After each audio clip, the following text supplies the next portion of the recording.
The Pekka has been a part of the Clash universe as long as the Clash universe has existed. In Clash Royale, for most of the game's history, it's been considered to be the backbone defense to many iconic decks. Pekka is an expensive yet extremely powerful tank that has acted as a force to keep beatdown decks in check. Although it has received plenty of balance changes in its past from what it originally was, it's hardly received any changes recently, and in the last few years, it's gone from being an iconic staple in the meta to borderline useless. So how does a card that was consistently viable for years become one of the worst cards in the game? Well, in today's video, we're going to be covering all the highs and lows of the Pekka's 8-year history, how it eventually fell out of the meta, and check to see how it's doing today.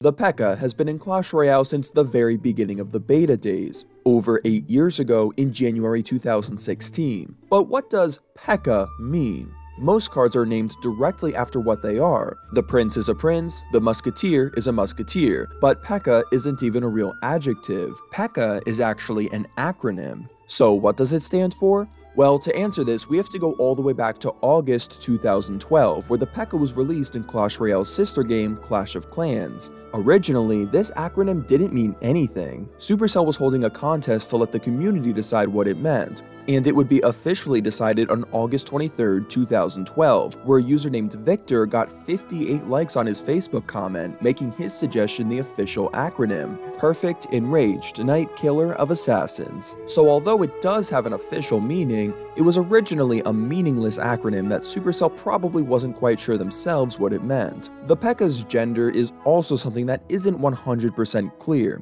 You might think it doesn't have one since it's essentially just a robot, but according to an old Clash of Clans tip, it clearly states, the armor on Pekka is so heavy that spring traps don't affect her. A modern banner also states, no one messes with her butterfly. Machines in real life like boats and cars are usually referred to with feminine pronouns, so this could have been the case here, but she was actually part of the Lucky Ladies challenge a few years back, and also according to a Clash-orama strip, the Mini Pekka, who was another troop in Clash Royale, was the Pekka's child, and the Mini Pekka was confirmed to be male, which implies that the Pekka is a biological creature that is able to reproduce. Also, if you read the Pekka's card description in Arabic, Persian, or Finnish, it actually refers to it as a male, and the English one doesn't refer to any gender. At the end of the day though, it doesn't matter much. It's just a fictional character in a mobile game. Now let's jump up to January 2016 and observe the first appearance of the Pekka in Clash Royale.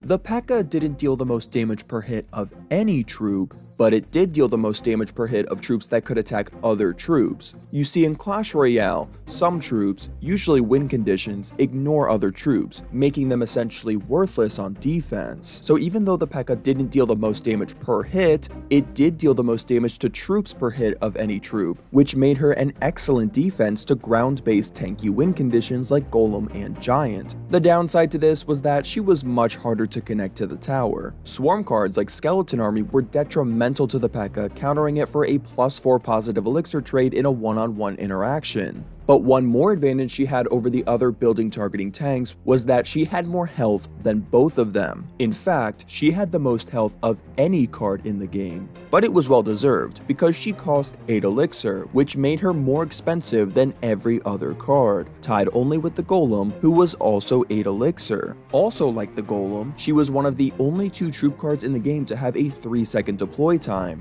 Most cards' deploy time was only 1 second. Having a 3-second deploy time was a huge detriment, because if you played the Pekka too close to an enemy troop, that troop would get a lot of extra time to deal damage to the Pekka. Furthermore, this 3-second deploy time was long enough as to where you couldn't successfully use it as a reactionary defense on Hog Riders placed at the bridge, because the Hog Rider would use its very fast running speed to make it all the way to the tower before the Pekka finished loading in. The Pekka was an interesting card because it wasn't really considered to be a win condition due to her not being able to reliably deal damage to towers, but because it was the most expensive card in the game, you kind of had to build your deck around it. Looking at the earliest statistic of Pekka from January 17th, 2016, it shows that it was only being used in 2 of the top 100 ladder decks. which makes sense when you consider that things like Hog Rider, Inferno Tower, Skeleton Army, and Barbarians, who the Pekka could not take out in one shot, were all over the place, while cards the Pekka was effective against were not that popular. You also saw a lot of spawner decks, of which were very popular especially in the lower arenas around this time, and Pekka would get overwhelmed by them.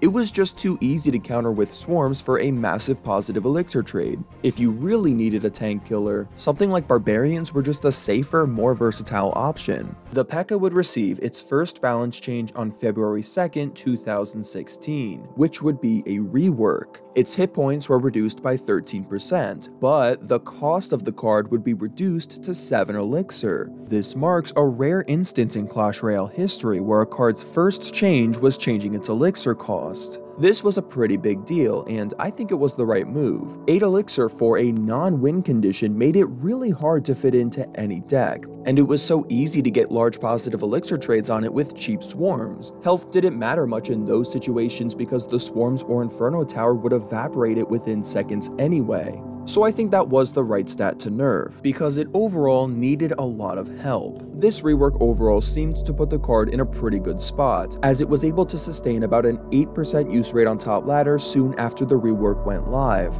There wasn't really one single Pekka deck that seemed to be doing well, but you did see the Pekka paired with the Witch a lot. The Witch was a fast attacking splash card that was excellent for dealing with swarms that would usually be a nuisance to Pekka. Even though 8% usage was below average for the time, it makes sense for a more expensive card to be a bit lower in usage given that expensive cards are inherently not versatile. Pekka was in a pretty decent spot at the moment, but the troop wouldn't even go the rest of the month without another balance change, because on February 29th, 2016, a general change was being implemented to every current troop, which was a sight range decrease to indirectly nerf all buildings. What's interesting is that before this change, most troops, including Pekka, had a 6-tile sight range, and likewise for most troops, the sight range was decreased to 5.5 tiles, but the Pekka's sight range was reduced by a full tile, down to 5. Meaning Supercell was specifically giving the Pekka some special attention here, giving it just a little more help than the rest of the troops would get. Now initially after this change, the use rate was still at 8% in top ladder, and it didn't seem like the Pekka's place in the meta was changing whatsoever. But on the same day as the sight range buff, 6 new cards were released. The Princess and Ice Wizard were notable additions that are a bit relevant to the Pekka, but the one that was the most important to the Pekka's story was the Dark Prince. Later in March, you saw the rise of what would be one of the most iconic decks, not just related to the Pekka, but in all of Clash Royale history. The deck simply known as Pekka Double Prince. Pekka, Prince, and Dark Prince was a very synergistic combo. I know it seems strange at first that the 2 fastest cards in the game would pair well with the slowest, most expensive card in the game, but they served each other well. However, I think it's unfair to say that this trio worked well together simply because of the synergy. A large part of their success was simply due to them being epic cards. Higher rarities in the early days meant a lot more than they do now. Legendaries were inherently overpowered in early 2016, not just because of their unique powerful abilities, but also because they went up to level 6, which equated to a level 9 epic, which didn't exist, as the max for epics was level 8. A level 8 epic equated to a level 13 common, which also didn't exist yet, as the max level for commons was 12. Epics and legendaries had this unfair advantage, which I think helped the trio a lot more than their synergy. I think this is backed up by the fact that the best performing variant included both the Princess and the Ice Wizard, the only 2 legendaries at the time. Pekka Double Prince was basically pay to play, which in turn was pay to win since it was such a powerful deck. It was impossible to have this deck anywhere near maxed out if you didn't spend money. Even if you were playing all the time, keeping your chess cycle flowing, and getting every free reward since the game's beta launch.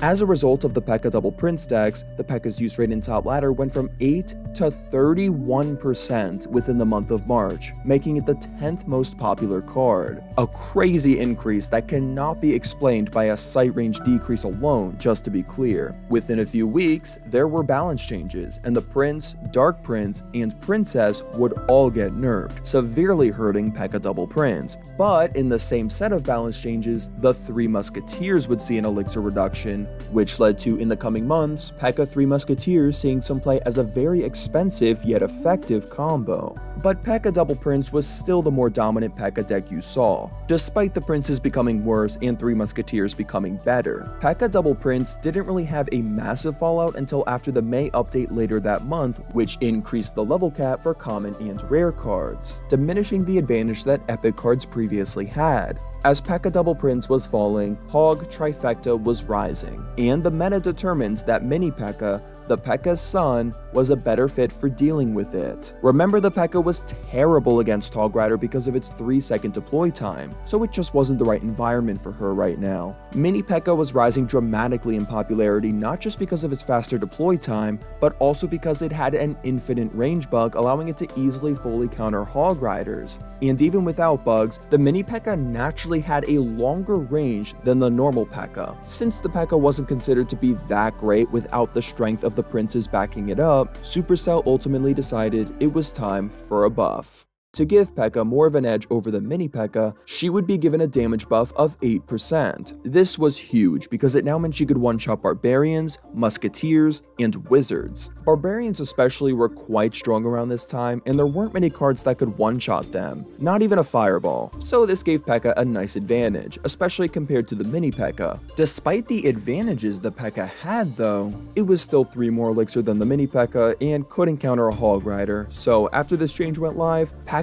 only saw a small boost in usage, while her son's rate stayed about the same. Pekka Double Prince was doing a bit better thanks to the buff though, and if you saw Pekka in the months following this buff, it was usually in Double Prince decks, but only 3 of the top 100 ladder players were playing it by July. By August, Pekka had pretty much phased out entirely again. According to the August statistics, Mini Pekka had climbed to being the 3rd most popular card and the single most popular troop in the entire game, while Pekka stagnated. It was clearly the better damage dealer, so later in the month, the Pekka would receive another damage buff, this time being a 5% increase. With this additional increase, it would now be able to one-shot an Ice Wizard and a Witch. It also got a slight first hit attack time decrease. This set of balance changes also saw a nice buff to the Prince and Dark Prince, allowing for the rise of Pekka Double Prince once again. It was still nowhere near its peak, but it was still considered to be a meta deck for sure. Like the previous times though, this wouldn't last long. Pekka was doing alright right after the August balance changes, but it only went down after that, falling to 0% by October. This is because for the rest of the year, the meta shifted to favoring Lava Hound decks with Mega Minion, Elite Barbarians, and Graveyard, which was terrible for the Pekka because those decks were too swarmy, too fast, and too in the air. Also, so many meta decks included either Inferno Tower or Tombstone. It was just too much for this butterfly chasing menace to handle. If you did see the Pekka around this time, it was usually with the Three Musketeers, but you really weren't seeing Pekka around this time at all. Certainly not if you were in the top 100 in the world, so there really isn't much else to talk about until the card's next balance change, which would arrive on February 13th, 2017. Finally, Supercell was making the deployment time consistent with every other troop that cost 7 elixir or less. Fun fact about this, did you know that when the Pekka finished deploying, she would say butterfly? She would say it 3 seconds after she was placed onto the arena, right as she was finished deploying. But since decreasing the deploy time to 1 second, she still said butterfly 3 seconds after being placed. And to this very day, as of March 2024, she still says butterfly 3 seconds after being placed, reminiscing that 3-second deploy time she used to have. This made Pekka severely more useful against cards that required an immediate response. The Pekka was not only a somewhat viable reactive card to those cards, however, it was also decent against the newly released Battle Ram. Of course, it wasn't the most cost-efficient counter, but it's better than nothing. Overall though, a deploy time decrease is a huge buff. The Expo and Mortar are perfect examples of how much of a difference a small tweak to that stat can make. So a couple of weeks after the buff went live, the card's use rate in top ladder rose to a staggering 2%. Okay, it may not have seen a huge surge in popularity right away, but the meta was still developing. Players were still trying to figure out what the best use for the Pekka was. Remember, even at 7 elixir, it was quite a difficult card to fit in. Over the next few months, the one notable development to the meta related to the Pekka was the rise of Battle Ram. People were actually using Pekka Battle Ram before the deploy time decrease, But it didn't see much high-level play until around April, and just got more popular in June, where multiple top-ladder players would finish with this Pekka beatdown deck, which included the Battle Ram, Lightning, and Dark Goblin. But the Pekka's full potential wouldn't be realized until July. This month was the Crown Championship, and one player, called Oxalate, delivered a staggering performance using a Pekka deck which included Battle Ram, Bandit, and Night Witch. He used this deck in every single round and ended up winning the entire tournament. Dragon splashes again. Oxalate claims the victory. He sweeps American champion. Battle Ram, Bandit, and Night Witch had already been working well together in a newly forming archetype called Bridge Spam, and now Pekka was being integrated into this archetype. The majority of players were now noticing the Pekka's true potential, and thus the top ladder finishing use rate in July rose 10 points from the last. The most popular Pekka deck actually included a graveyard, but you saw plenty of other Pekka decks reaching the top 200, including minor control variants. Lightning was absent from all of these, with Fireball or Poison being the new go-to choice for a big spell. Pekka was clearly doing very well for herself around this time. She was pairing really well with a lot of the cards that came out in the first half of 2017. Without these three cards, the Pekka's perceived power would likely have been much different. And that perception may not have even been wrong, because these fast tempo cards worked as a great balance to the Pekka's slow but powerful attributes. Since the Pekka is not a win condition, but too expensive to not build a deck around, it makes sense that a secondary win condition would be her best synergizer. I know that the Graveyard variant was technically more popular during the July season, but I wouldn't say that was due to great synergy. I would say that was mostly due to the Graveyard being overpowered. The August balance changes would nerf the Night Witch, Battle Ram, and Graveyard. Despite the indirect nerfs, there was a high demand for Pekka thanks to the Mega Knight, which was added earlier that same month. As Mega Knight crept into the meta, Pekka helped keep him in check. The Battle Ram nerf hit it hard, so instead of Pekka Battle Ram, you saw Pekka Hog Rider as the new most popular Pekka deck, while Pekka Minor Control remains fairly popular. You were starting to see the Electro Wizard with the Pekka pretty consistently by this point, partially as a response to the heavy Inferno meta. Over time though, you started to see this Pekka Minor deck evolve into a Pekka Battle Ram deck. Battle Ram ultimately just worked better in the eyes of most people despite the nerf. Pekka's popularity was growing a lot. For a card that shouldn't be that versatile, it certainly was appearing in a good variety of decks. Although the Pekka certainly wasn't going anywhere, the top ladder use rates from the end of September to October suggested that this July through September period was just another phase for the Pekka. Perhaps it was only working well because of other popular bridge spam cards. But it turns out that this downfall period was the phase, because in November 2017, Pekka was seeing great success again, this time with the Goblin Hut. This was the deck that was used by the winner of the CCGS EU tournament in the Grand Finals 2017. But this wasn't the only variant you saw played in-game. Although Pekka Goblin Hut wasn't going to be unviable anytime soon, there was a meta shift in December that changed what the most popular Pekka decks were. This was all thanks to one floaty fella. The Royal Ghost was overpowered, thriving in several archetypes, and the Pekka was one of them. But on top of that, the Royal Ghost was incredibly popular with the Mega Knight, and the Pekka thrived in Mega Knight metas. The Royal Ghost was nerfed the following month, and swiftly disappeared from just about every top deck, except Pekka decks. It's hard to tell what kind of decks a card works best in when it's overpowered, since every archetype can benefit from it in some way. The card being nerfed and still appearing in Pekka while being absent from just about every other archetype showed that the Royal Ghost's place was with Pekka. Royal Ghost was a fast-moving, cheap splash card, fitting in as being a good pressure card like Bandit and Battle Ram. One interesting thing I've noticed with Pekka observing it so far is that it never really settled into one deck for more than a few months. After appearing with Princes and Battle Rams for so long, you probably wouldn't expect the meta to develop into Pekka x NATO suddenly becoming the most popular Pekka deck when neither Executioner nor Tornado received any recent changes. This deck remained as the most popular Pekka deck on ladder for 2 seasons straight. Even though the Dark Prince was very popular around this time, it wasn't quite as popular with Pekka anymore. Sure, it did appear in this notable ex-NATO deck, but if you look at the other popular Pekka decks from around this time, the Dark Prince was nowhere to be seen.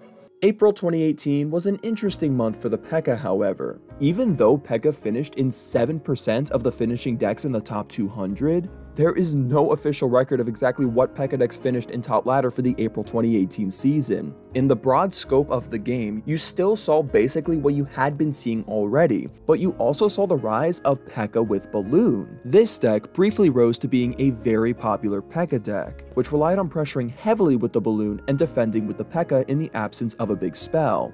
Its popularity didn't last too long though. In May, you were beginning to see a lot of spell bait paired with the Pekka, so for a brief period, Pekka was mainly played in this sort of hybrid between bridge spam and spell bait. The Rascals were also released this month, and by the end of the month, Rascals combined with Pekka was considered to be an overpowered combo. Rascals were an overpowered card during this period, so it worked well with a variety of archetypes, but it was widely recognized that Rascals worked better with Pekka than any other card. Rascals were ultimately nerfed, so after that, you didn't see them together much anymore. In the following months, you mainly kept seeing Pekka with fast, high-pressure cards like Bandit, Miner, Royal Ghost, and Hog Rider. Dark Prince didn't seem to be that popular with the Pekka by this point, but it certainly wasn't going to be absent forever. In July, this bridge spam deck with the Magic Archer was trending. There were just so many different competitively viable Pekka decks surging in the meta throughout 2018. So rather than keep going over every one individually, I'll put them all on screen now because I don't really need to keep going over them. The gist of Pekka decks was generally the same, merely swapping a few cards here and there.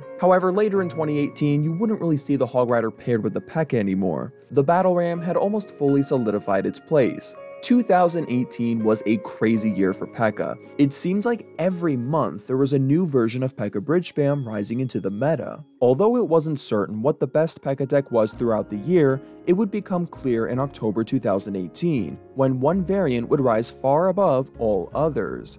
And it wasn't going to phase out so soon. This variant with Battle Ram, Royal Ghost, Electro Wizard, and Bandit wasn't just a variant of Pekka Bridge Spam, it was Pekka Bridge Spam. It would now consistently remain as the most popular Pekka deck. Taking a stat from late December 2018, this deck was the 4th most used deck in the game, with a 56% win rate. This wasn't the only Pekka deck you saw from October through December though. In November, you saw a variant with the Dark Goblin, who had been recently buffed and was very strong, as well as one with the 3 Musketeers, since they were really popular at this time. The 3M variant wasn't quite as popular as the other two, but had the highest win rate of the 3.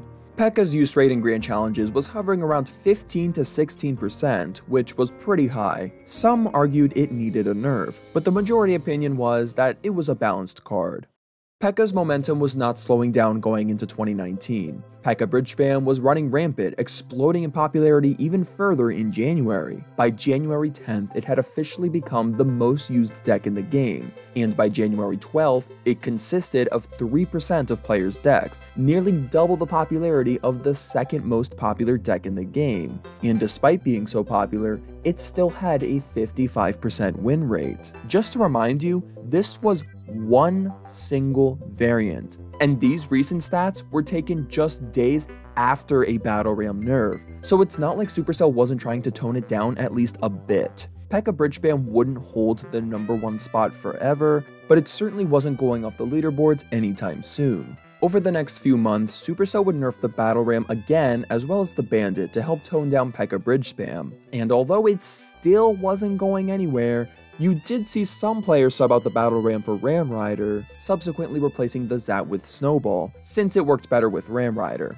Even Pekka with Goblin Hut made a small comeback around this time, but even with the Pekka's ability to adapt to other decks outside of Bridge Spam, it couldn't keep her rates as high as they were before. These rates suggested that Pekka was a balanced card, which is why it would surprise many when she would appear in the balance changes in August 2019. The first time in over 2 years. But before I even go over the balance changes, we need to rewind to the previous month. In July 2019, the melee range system was being simplified. All melee cards would be placed in one of 3 categories: melee long, which was 1.6 tiles, melee medium, which was 1.2 tiles, and melee short, which was 0.8 tiles or less. The Pekka's range was 0.75 tiles, so it was not affected by this game rule update. But only a month after this game rule change, Supercell was buffing the Pekka's range from 0.75 tiles to 1.6 tiles, making it classified as a melee long card. To compensate for a generous range buff, Pekka would receive a health nerf of 9.5%. Many wondered why this rework was necessary. Why rework a statistically healthy card? The fact that they chose to balance the range made it even weirder, since Supercell had rarely ever touched that stat when balancing cards in the past. I think it's partially because Supercell wanted to simply test to see how much changing a card's melee range would affect it. This stat was finally standardized rather than being arbitrary and hidden, meaning now Supercell would be more likely to use it to balance. So perhaps just to see how much a range change really would affect it, they wanted to experiment with it on a relatively balanced card. But Supercell also believed it would make the card healthier, as they stated that it was incredibly hard for most decks to overcome Pekka due to her exceptional health. The goal of this rework was to make her better against fast units. Extending her range meant targets would enter her proximity earlier and exit it later, while making it worse against slow-paced decks, since range would typically matter less against cards like Golem that couldn't outrun it. Plus, it felt kind of wrong that the Pekka had a shorter range than the mini Pekka.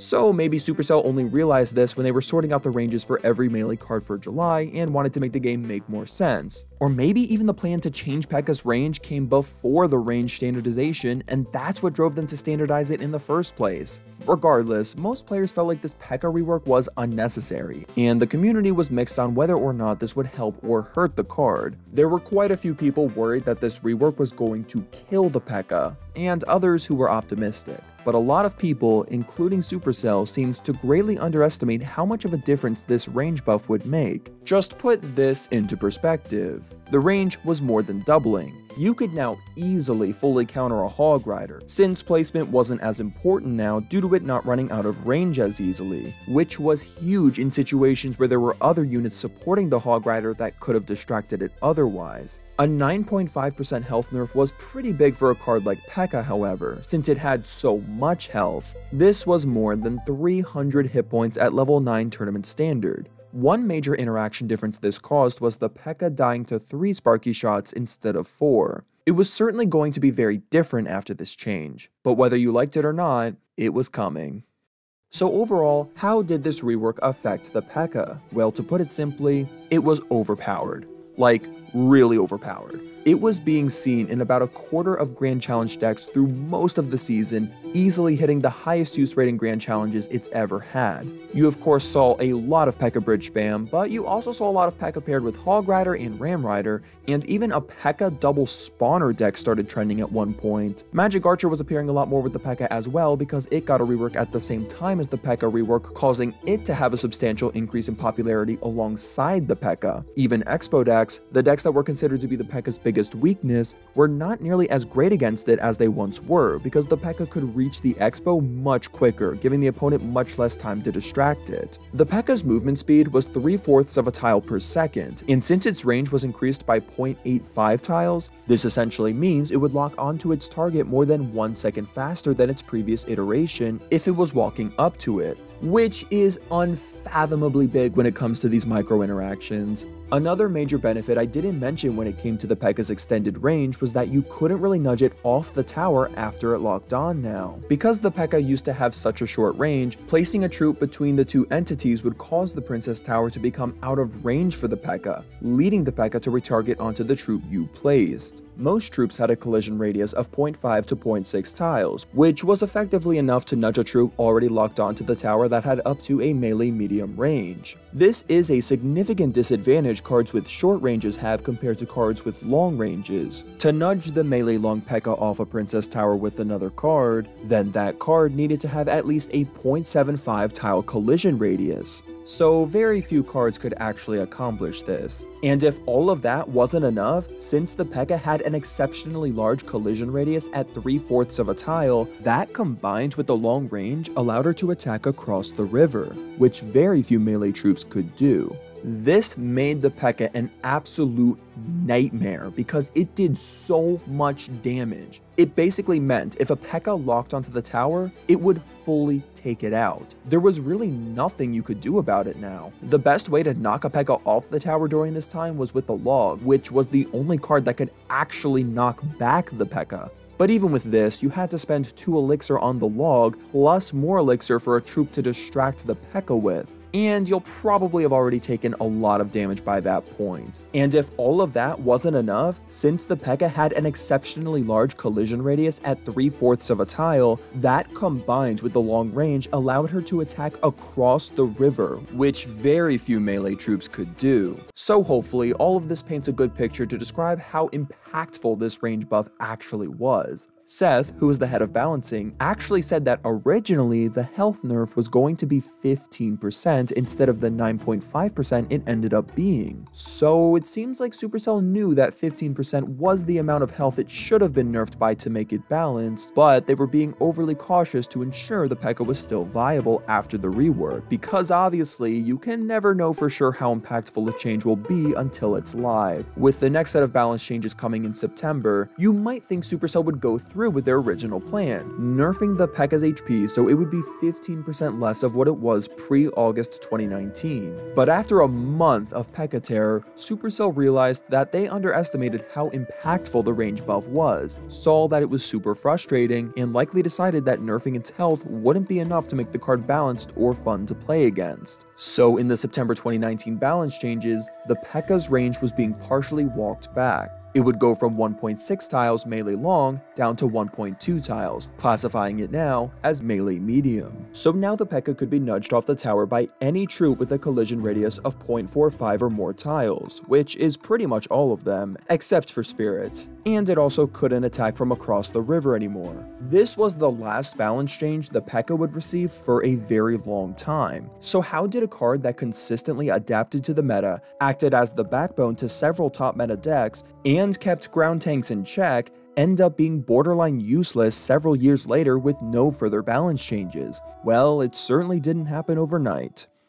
Initially, after the range nerf, the rates returned closer to what they were before the August rework. It was still doing just fine, and it actually seemed to be in an overall healthier position than pre-August 2019, because it was still better against fast-moving cards than previously, while also being more bearable to deal with if you were playing a more slow-paced deck that relied on big pushes, which was the initial goal of this whole rework. The new main Pekka deck you saw floating around this season was this one that included the Fisherman.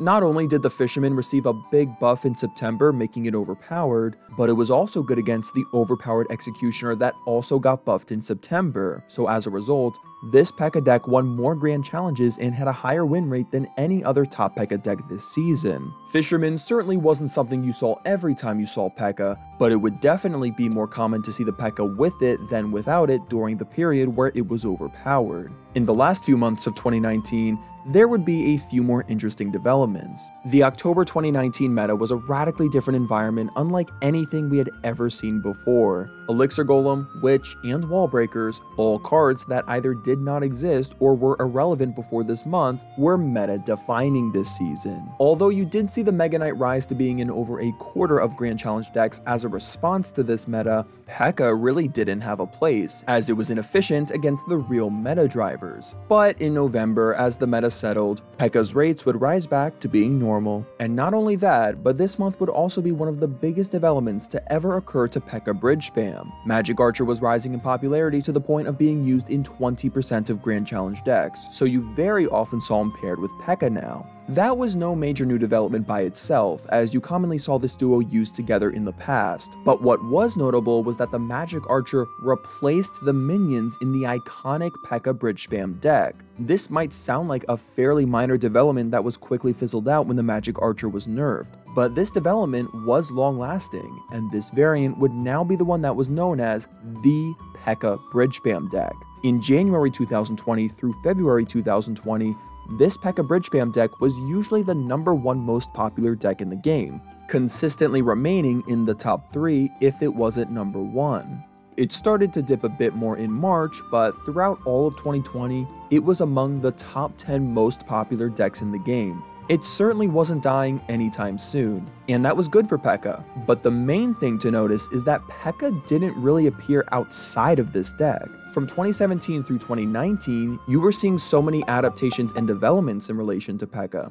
The top Pekka deck was constantly changing before. But in 2020, you really only saw Pekka in Pekka Bridge Spam. The only variation you saw sometimes was Dark Prince subbed in for Royal Ghost or Minions for Magic Archer. Despite the win rate of Pekka Bridge Spam remaining solid throughout the year, the win rate for the standalone card was hovering in the high 30s, low 40s, which usually indicates that said card isn't that great. Pekka was clearly not as flexible as it once was, only showing viability in very specific decks, which honestly makes sense for a card that's more on the expensive side. One highlight of Pekka I want to cover from this year is it finishing in the #1 spot for the ladder leaderboards in October 2020. Not in Bridge Spam, but rather this Pekka Balloon Freeze deck. It would be ridiculous to say the card needed a buff at this point, but being just barely above average in 1 or 2 good decks couldn't last forever.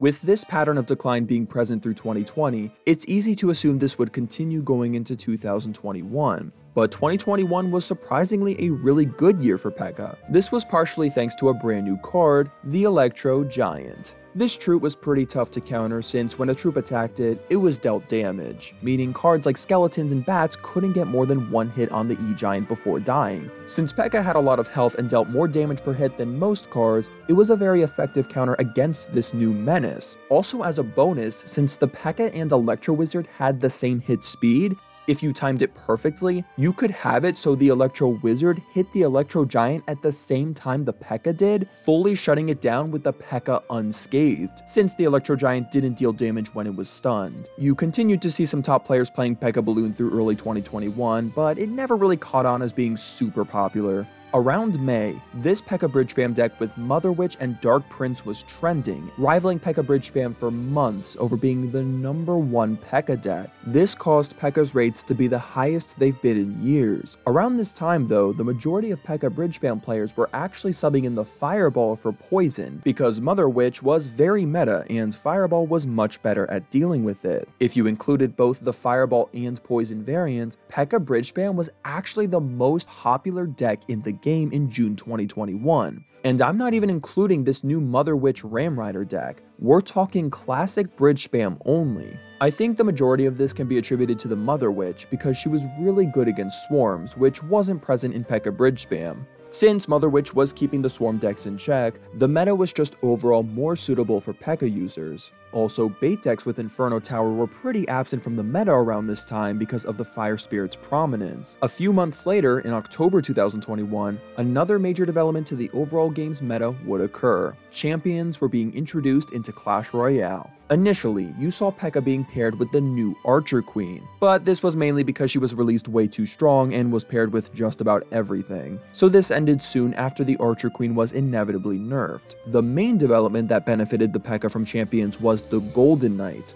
This makes perfect sense considering he was a fast-moving, high-pressure card similar to all cards Pekka worked best with in the past. That popular deck that had risen earlier in the year was trending in November, subbing out Dark Prince for the new Golden Knight. This deck was so popular. It was played in over 350,000 games while maintaining a 55% win rate, pushing to #1 on the global leaderboards, winning over 165 grand challenges in 7 days, and winning the 20-win challenge, which was happening in November 2021, nearly 60 times. This was the second most popular deck for players who had won the CRL 20-win challenge, but the Mother Witch would be nerfed hard come December 2021, putting an end to the reign of this deck, while the Battle Ram got a nice damage buff, helping Bridge Spam out a bit more. So after an exciting year of numerous developments and new decks, Pekka had pretty much gone back to only being seen in the one Bridge Spam deck it had been seen in for years. One more deck that was fairly popular in 2021 and you still saw a bit of in 2022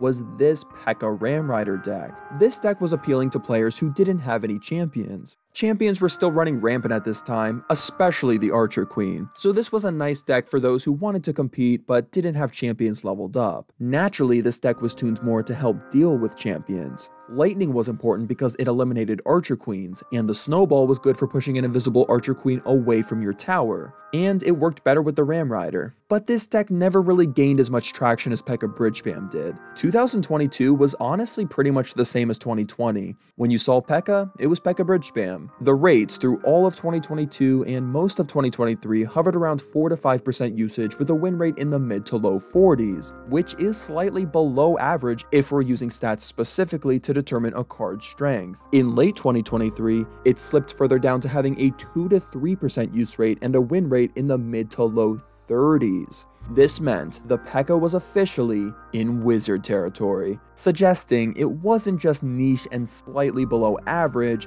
but unviable entirely. Wizard even surpassed the Pekka in use and win rates at one point. And if you don't know already, Wizard is essentially the worst troop in the game, and it always has been, so it's a good comparison. There's many reasons to explain this further dip. The game had just been developing in a way that doesn't suit Pekka much at all. Before 2022, the only card that could ever knock back the Pekka was the Log, but then you saw the release of the Monk and the Little Prince, both of which could also knock it back. Not to even mention that in the last few years, Swarm cards like Barbarians, Goblin Gang, and Goblins got an extra unit, so it required one more hit from Pekka to take each of those cards out now. Evolutions also played a huge part in this downfall. The further decline of Pekka actually correlates perfectly with the introduction of them. Now you had Barbarians that could survive a Pekka hit, Skeletons that could fully counter it for 1 elixir and still require additional response, and the Royal Recruits getting an evolution bringing them back into the meta, of which countered Pekka hard even without the evolution. I didn't mention them earlier because their time in the spotlight was fairly brief.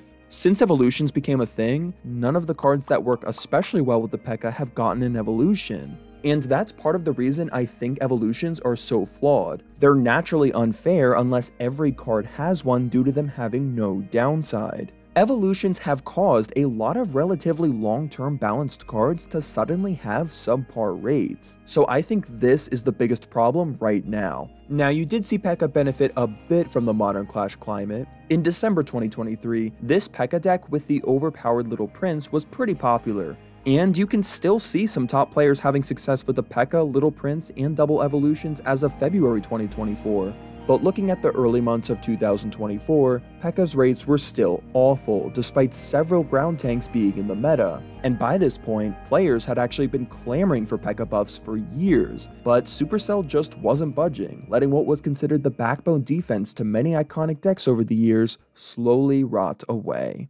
Until March 2024, for the first time in nearly 5 years, Supercell would be balancing the Pekka yet again. But it wasn't just a small buff, they were giving the Pekka back its long range. That's right, they were officially reverting Pekka back to the exact state it was in during August 2019, when it was objectively overpowered. I couldn't believe my eyes when I first saw this. But wait, was this really a dumb move? 2024 Clash Royale was severely different from 2019 Clash Royale. This also isn't certainly the first time Supercell reverted a card to an earlier state. We saw this with the Tesla when it got a hit speed nerf in late 2021, but saw it reverted in 2023.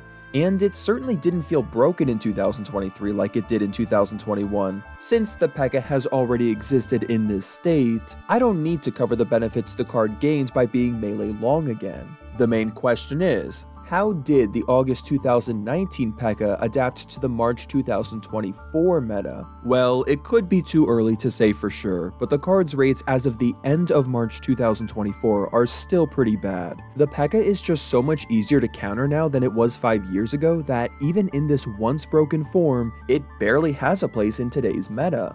It's certainly not a useless card though. You can definitely have success with it today, but saying it's anywhere near its power from 2019 would be ridiculous. Comparing the rates from then and now makes this abundantly clear. The Pekka isn't even included in the top 20 most popular decks in the game right now. But even if this balance change didn't bring Pekka back into the meta, I think it was at least better than letting it fester. So, what is the future for Pekka? If I'm being honest, I think a range buff was a terrible move for the Pekka and not the right way to fix it. I think a 3% damage buff at a melee medium range would have been a much better route to go. That way, it could one-shot a lot more cards, including Fishermen and Royal Hogs, just to name a couple. Giving it damage buffs to one-shot more troops is how they adapted it to the meta in 2016, and I think that was a good move back then. Even if the Pekka is relatively more balanced right now, I think this long range is going to need to be toned down eventually. Just wait until the cards that synergize really well with Pekka, or even the Pekka itself, get evolutions. If you wanted to get a bit crazy with the Pekka though, you could use the deploy time as a balancing tool. I wouldn't have suggested this a while ago, since Supercell has said that they wanted every troop card in the game to have a 1-second deploy time besides the Golem, and not use it as a balancing tool, but they did somewhat recently change the deploy time of Goblins, so it doesn't seem to be completely off the table now. Giving it some bonus stats for a slower entrance could be a really interesting way to balance it out. I see no good reason as to why this couldn't be used as a balancing tool anyway. But let me know what you think about the Pekka. Is it good where it is? Should we wait for more evolutions? Or does it need a buff now? Also let me know which card's history you want me to cover next. Thank you all for listening, and I'll catch you later.